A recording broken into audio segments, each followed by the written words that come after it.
Kita sudah terhubung melalui telepon bersama dengan Bapak Parningotan Julio. Beliau adalah Senior Fund Manager dari Pacific Capital Investment. Selamat sore, Pak Parningotan. Selamat sore, Mas. Ya, apa kabar hari ini? Baik, baik.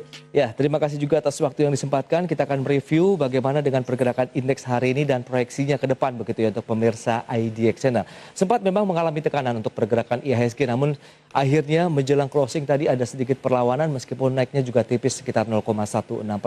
Apa yang bisa dicermati untuk perdagangan hari ini dan bagaimana juga strategi investasinya untuk esok hari ini? Pak Parningotan, silakan. Iya, kalau kita lihat hari ini memang market memang masih cenderung belum bisa bergerak menguat besar, karena memang concern akan the Fed yang kemarin ya sudah selesai meetingnya, dia akan menyatakan bahwa akan segera menaikkan lah gitu. Tapi dia belum masih tahu nih besarannya kira-kira pastinya berapa dan kapan, secepat apa tahun ini gitu ya.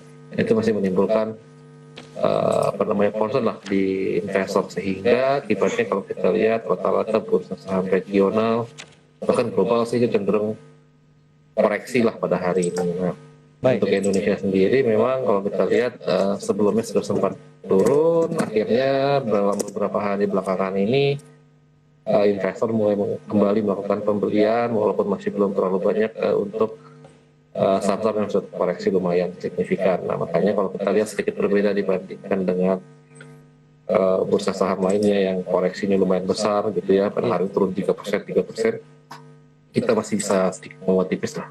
Betul. Nah, dengan kondisi seperti ini apa yang perlu dicermati juga? Apakah tadi faktor global, the Fed begitu ya akan mengurangi di bulan Maret begitu dan juga menaikkan suku bunganya? Anda melihat ini potensi yang perlu dicermati oleh investor domestik justru untuk mulai menyasar lagi nih kemungkinan nanti misalnya begitu ya ada saham-saham yang sudah dilepas investor asing.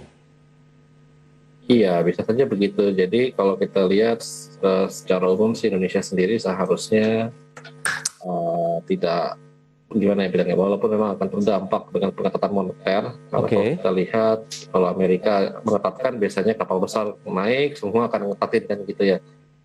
Tetapi dari sisi kinerja saham sendiri, kalau kita lihat EPS relatif masih cukup kuat, dan tahun depan ini pun dengan seiring naiknya harga komoditas seharusnya masih cukup baik. Dari sisi banking juga, kalau kita lihat sekarang juga relatif mereka beat estimate ya kebanyakannya. Baru satu saya keluar tadi BNI. Tapi ekspektasinya dia akan cukup baik semua karena ya, let's say semua itu sudah yang buruknya sudah dikeluarkan di tahun lalu lah gitu. Tahun ini harusnya sudah terprice in semua sebenarnya ya informasinya begitu. Nah, bicara mengenai sektor ini Pak Parningotan, kira-kira menarik yang mana? Karena kan kita lihat seperti tahun-tahun sebelumnya di awal tahun perbankan ini yang kembali lagi mendominasi, pun hari ini terjadi juga kita lihat BBCA, BBNI, BBRI masuk dalam deretan top gainers. Nah, apa yang perlu dilihat juga nih para investor yang belum punya, kemudian bagi yang sudah punya posisi di saham-saham big caps perbankan, apa yang perlu mereka terapkan strateginya, di hold saja untuk jangka panjang atau kita sudah bisa icip-icip cuannya begitu ini Pak Parningotan? Iya, secara umum biasanya mereka ini kan yang duluan ngeluarin laporan keuangan ya, kinerjanya gitu ya, dengan ekspektasi tadi, let's say terjadi perbaikan dari sisi FPL gitu. Karena kan kalau kita lihat the worst-nya kan kemarin itu yang pas pengetatan kuat itu udah selesai, kita juga sudah keluarin semua ya aset-aset yang kotor gitu kan istilahnya. Jadi harusnya akan bisa mendapat bukan hasil kerja yang baik. Nah, makanya jadi ekspektasi itu yang mendorong untuk orang kemudian melakukan pembelian lah ya. Jadi bisa dipegang dulu lah, karena memang awal-awalnya saya rasa nanti untuk yang akan naik ini mungkin kemungkinan besar akan di banking dulu sih, karena mereka duluan keluar, hasilnya bagus, terus kemudian ini mendorong IHSG untuk bisa bertahan daripada ya gempuran saham regional atau global yang turun sih. Gitu. Itu untuk saham-saham big caps perbankan. Nah, lantas bagaimana yang small caps-nya begitu? Apakah memang mereka tinggal menanti saja begitu, maksud saya menantikan mereka akan segera bangkit nanti tapi setelah big caps-nya duluan atau bagaimana? Iya, ya bisa saja begitu. Tapi memang concern-nya adalah kalau small caps itu kan kalau pada posisi nantinya moneter diketatkan, tentunya akan menjadi lebih berat bagi mereka untuk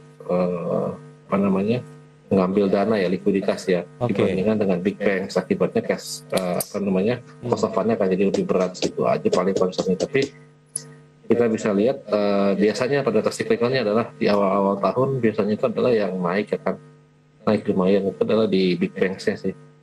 Baik. Gitu. Tapi kalau kita lihat pergerakan dari beberapa bank seperti yang tadi sudah disampaikan, juga ada BBKP, kemudian beberapa bank kecil lainnya, ini kan kecenderungannya turun begitu trennya. Apa yang perlu dilihat juga? Apakah ini peluang kita masuk pada saat harga sedang turun seperti saat ini? Karena kita lihat BBKP hari ini kan stagnan saja di 234 begitu. Sementara year to date pergerakan dari BBKP sendiri cenderungnya lebih dalam begitu penurunannya. Dari level-level 282, 290 sekarang ke 234. Iya betul. Kalau kita lihat memang dari tahun kemarin dia cenderung koreksi ya, terutama pada saat menjelang pemindahan atau pas Cook mengambil ya gitu ya. Kalau kita lihat sekarang dari sisi teknikalnya sih koreksinya masih cenderung atau konsisten dalam membentuk tren yang relatif bearish lah. Oh, gitu. Oke. Iya, karena kalau kita lihat sebenarnya koreksinya dari kemarin aja udah 3 hari lumayan ya. Gitu baru hari inilah cenderung mulai terhenti gitu. Baik. Kalau orang yang mau spekulatif bisa saja mungkin untuk ngejar rebound, tapi kan masih butuh konfirmasi apakah kemudian dia akan reverse menjadi bullish kembali gitu. Untuk tren jangka pendek tentunya pasti akan concern kalau misalnya masih akan turun lagi kan gitu, karena dia kan butuhnya jangka pendek. Tapi kalau yang panjang ya mungkin bisa dibilang ini sudah relatif murah sih ya gitu, di book value juga sudah di bawah 1 kali ya.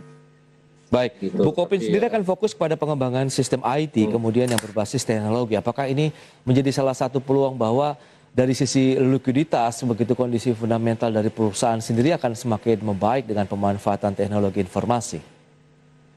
Iya, itu sepertinya sekarang sudah menjadi seperti keharusan kali ya untuk bank yang besar ya, karena memang kan dari sisi digitalisasi banking itu sudah sepertinya menjadi demand lah gitu kalau untuk saat ini, demi kemudahan untuk mendapatkan nasabah juga kan, karena mereka kan pasti akan cari yang lebih mudah bisa dengan mobile gitu.